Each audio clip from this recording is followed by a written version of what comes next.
All right. ¿Verdad?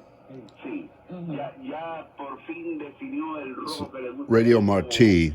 Era el escarlata.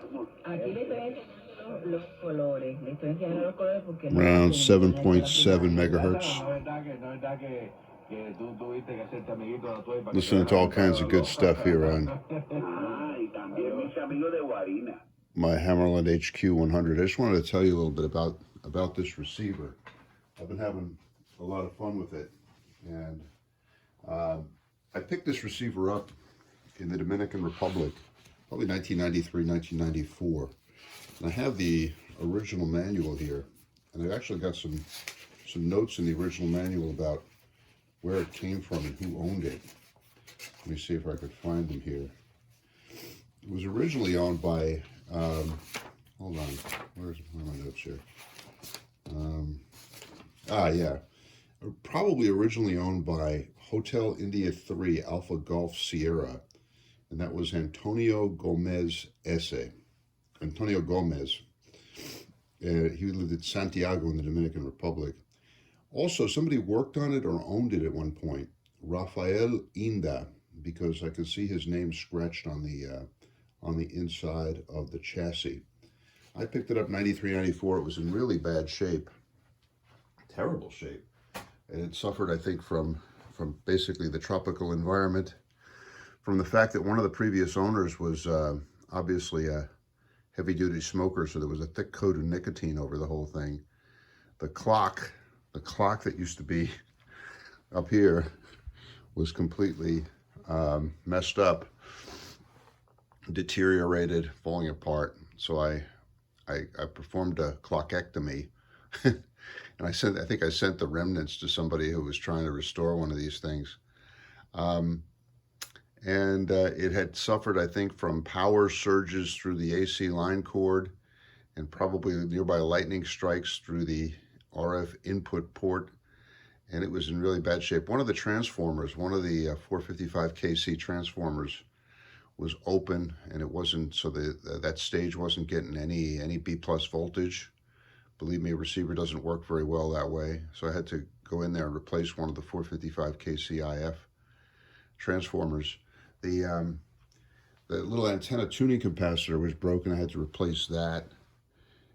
I just yesterday I noticed that the knob here, the band spread knob, the one I had was broken before, had kind of a big chunk out of it. It looked ugly, and I realized that this one there that I put on there now was actually sitting on my ET2 homebrew 2-transistor transmitter. Somewhere along the line I had picked up a spare Hammarlund knob, tuning knob. So I just popped that in there. I think it looks better.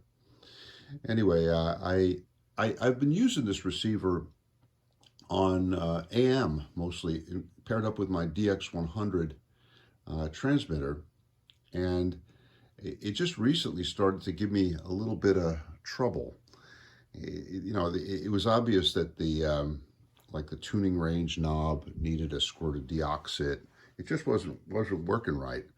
So I decided to, after I finished up with the 1712 rig, I decided to pull this thing off the DX1, off the top of the DX100, put it over here on the bench, and then just start working on it to see what I could do. It's a very simple receiver. It is a single conversion, shortwave, not ham band only, shortwave from AM all the way up to about 30 megahertz. Single conversion receiver. The VFO runs 455 kCs above the desired tuning frequency. It does not have a crystal filter in it of any kind. Selectivity is provided by the 3 IF cans that I mentioned earlier, and by a Q Multiplier. I've always had my doubts about Q Multipliers. I have a kind of a difficult relationship with Q Multipliers. I've destroyed many QF1 heat kit Q Multipliers just to get at their tuning capacitors. But when I started working on this thing, I said, well, wait a second, let me see if I can get the Q Multiplier to work properly. And I did. I had to retune. I had to figure it out a little bit where Well, there are two controls. Look, this controls the amount of feedback going into the Q multiplier stage. And then this control moves the passband of the Q multiplier stage up and down within the passband set by the IF transformers. So you could move this thing to just below the point of oscillation. If you move it a little bit too far, the Q multiplier starts oscillating, and it causes less than optimal performance of the Q multiplier stage. If you then back off a little bit and take it just a little bit below the point of oscillation, then the Q multiplier is really peaked. And I must say, it really does improve selectivity when you're using it on CW. You know, with a receiver like this, the passband is so broad that if you're just using the IF transformers, it's almost like a direct conversion receiver. You can hear the signal on both sides of zero beat. You know, you're tuning in a CW signal and you hear it going from high frequency down to low, and then from low frequency down to high as you move across zero beat. When you turn on the Q multiplier and you narrow it in and then you tune it in, you really do get what they would call single signal reception, in that you can only hear one side of the zero beat, which is really a pretty cool feature. It seems very stable too. So I'm glad I got that going. It doesn't do much on sideband. It doesn't do anything on AM, but it's okay. Now, you know, one of the problems that they had was that, you know, if you're using the Q multiplier as a Q multiplier, you really can't also use it as a BFO, because if you want to turn it into, put this in the BFO position and just have the Q multiplier function as a BFO, well, you can't, you're not really taking advantage of the fact that it's at its optimal selectivity just below the oscillation point. But Hammarlund had a trick for this, and it's interesting. They have a little accessory that I'll show you in a minute that is the 100 kc crystal calibrator. It's an accessory kit that this rig had when I got it. And you can change that. If you just change out the crystal, instead of putting a 100 kc crystal in there, put a 455 kc crystal in there, then the crystal calibrator in effect becomes your BFO.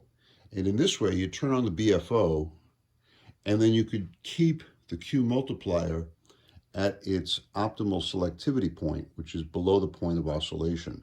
So that is really very useful. There's a problem though, that to turn the BFO on, to turn on the crystal calibrator, Hammarlund had this horrible switch in the back that you'd have to switch. And man, you had to reach around the back. I think I always had the feeling that I was risking electrocution as I did this. It was just very inconvenient. I noticed in a video put out by D-Lab, who puts out some great videos, a lot of them, well, all of them really great. But D-Lab was working on an HQ-100, and he decided, and I think this is a really cool mod, to move that switch on the BFO, to move it to the front panel. He too had an HQ-100 without the clock, and there's a little hole in the front panel where the control for the clock used to go. And he just put a little switch in there and connected the switch, single pole, single throw switch, connected it back to where the switch for the oscillator for the BFO was, and boom! Look at that. You can even hear it coming on. I got it tuned into Radio Marti.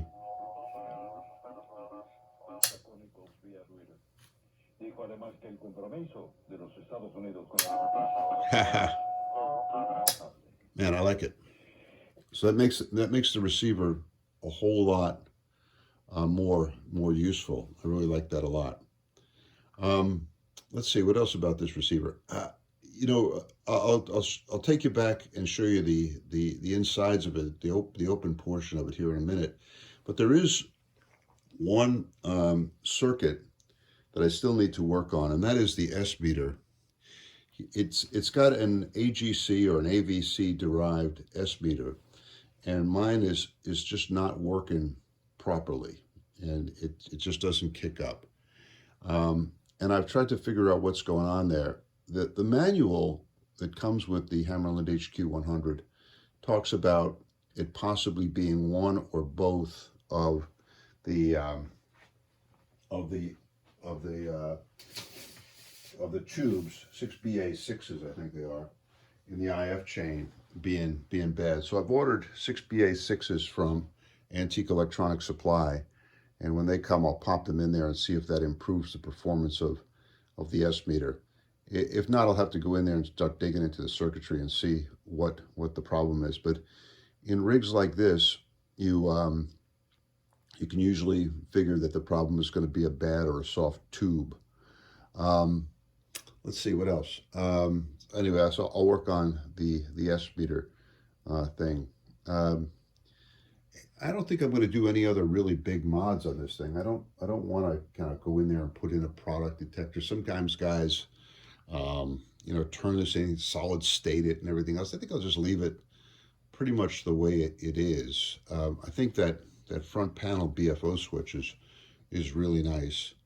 I like to use this thing for shortwave listening. It's really cool to turn into the shortwave bands, just as I did this morning with Radio Marti, and listen. I also use it to listen to AM mostly on 75 and 40 meters. I have tuned high up closer to the 30 megahertz upper limits of the receiver, and I've actually heard signals on 10 meters, which I haven't heard in many years, and also some signals in the CB band. I'll note that the HQ-100 doesn't have any markings on it for CB, but I think the HQ-100A, which has a BFO control in here, actually has some markings on it for CB, which would be, I think, just very, very disappointing if you had a beautiful rig like this, kind of tainted with a connection to to the Citizens band. Anyway, this is my teenage prejudices coming to the fore here. Anyway, yeah, it's a nice receiver, and I think I'll leave it the way it is. It's of similar vintage to me. This thing was produced between, I think, 1956 and 1961, and some of them were manufactured in New York City. But then Hammarlund moved its manufacturing facilities out to Mars Hill, North Carolina. So this thing could have been built at Mars Hill, but it could have also been built in New York City. The accessory for the crystal calibrator is marked New York City. So there's kind of a New York connection with this receiver. I compare this to the Hallicrafter's S38E, which we've discussed pretty extensively. They're of very similar vintage, built during the same time period, both essentially AM receivers, but with some circuitry added to allow for listening to Morse code or even SSB, which was which was sort of the new thing during that period. The S38 was about 1/3 the price. I think the S38 was priced at around $59, and this thing was priced at about $165. And I think you get what you pay for. I find this receiver to be much easier to use than the S38E, which I worked on two of them, and frankly, I came to kind of dislike the S38E. I think it may be responsible for a lot of people never really getting started with ham radio, because the S38E was such a frustrating thing to work with. But I like this one. I really like the Hammarlund HQ-100 receiver. It's very simple. Really, like I said, built for AM and shortwave listening. But with the BFO and the Q Multiplier, it works pretty well on CW. It's even tempted me. I find myself thinking, wouldn't it be nice to have a simple CW transmitter right next to it, and then I could get on the air with this thing? But well, CW. It sounds pretty good on sideband. Let me show you. Let's take a look at the insides of the thing here.